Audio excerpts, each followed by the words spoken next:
Hello friends, Vaishali homes કિચનમાં આપનું સ્વાગત છે। આજે આપણે બનાવીશું તુવેરની દાળ બનાવીશું। તો આપણે એક તુવેર લઈ લઈશું। તો પહેલાં આપણે મસાલો કરવાનો છે। તો આપણે એક મોરું મરચું લઈશું, આખા લાલ મરચાં લઈ લઈશું, આદું લઈ લઈશું, આપણે 2 લીલા મરચાં તીખા લઈ લઈશું અને લસણની કળી લઈ લઈશું। એક ટામેટું આપણે લઈ લઈશું। પહેલાં આપણે પાણી ગરમ કરી એની અંદર આપણે તુવેર નાખી અને બોઇલ કરી લઈશું। પહેલાં એની અંદર આપણે થોડું મીઠું નાખવાનું છે અને હળદર નાખી દઈશું અને ઢાંકીને આપણે એને બોઇલ કરી લઈશું। પહેલાં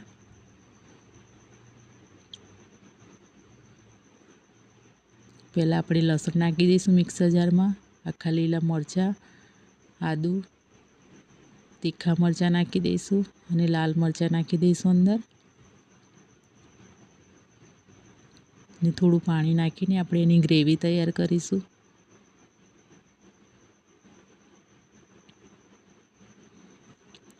આ રીતે આપણે એની અંદર ટામેટાં નાખી દઈશું અને ફરી આપણે મિક્સરમાં તૈયાર કરી લઈશું। આ રીતે આપણે તુવેર જોઈ લઈશું બોઇલ થઈ ગઈ છે કે નહીં, તો તૈયાર છે। તો આપણે તુવેરને આપણે મિક્સરમાં પીસી લઈશું। અડધી ગ્લાસ પાણી નાખી દેવાનું છે અંદર।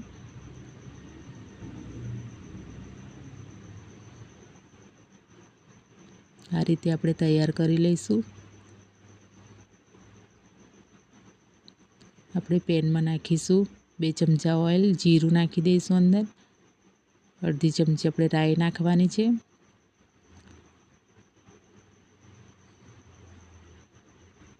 આપણે એક લીલું મરચું લઈ લીધું છે એ નાખી દઈશું અંદર અને એક અડધું ટામેટું આપણે નાખીશું અંદર।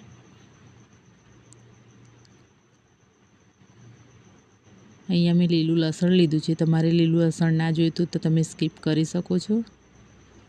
અને બરાબર મિક્સ કરીને એને સાંતળીશું બરાબર। એની અંદર આપણે નાખી દઈશું પહેલાં બનાવી હતી એ ગ્રેવી અને બરાબર મિક્સ કરતું જવાનું છે। આ રીતે એની અંદરથી તેલ છૂટે ત્યાં સુધી આપણે એને શેકાવા દઈશું। આ રીતે તૈયાર છે, તમે જોઈ શકો છો।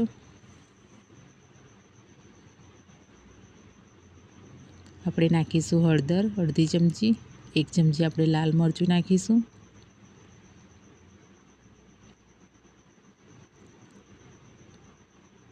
1 ચમચી આપણે ધાણા જીરું પાવડર નાખી દઈશું અને સ્વાદ પ્રમાણે મીઠું નાખવાનું છે।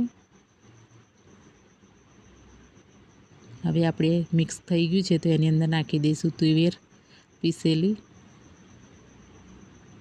અને બરાબર મિક્સ કરતું જવાનું છે। આપણે 1 ગ્લાસ પાણી નાખી દઈશું અંદર અને બરાબર આપણે મિક્સ કરી દેવાનું છે। આ રીતે આપણે ઢાંકીને મૂકી દઈશું 5 મિનિટ માટે। મીડિયમ લો ફ્લેમ પર જ કરવાનું છે આપણે। તો તમે જોઈ શકો છો। તો ઉપર કોથમીર નાખી દઈશું। મારી વિડીયોને લાઈક, સબસ્ક્રાઈબ અને કમેન્ટ કરવાનું ભૂલતા નહીં।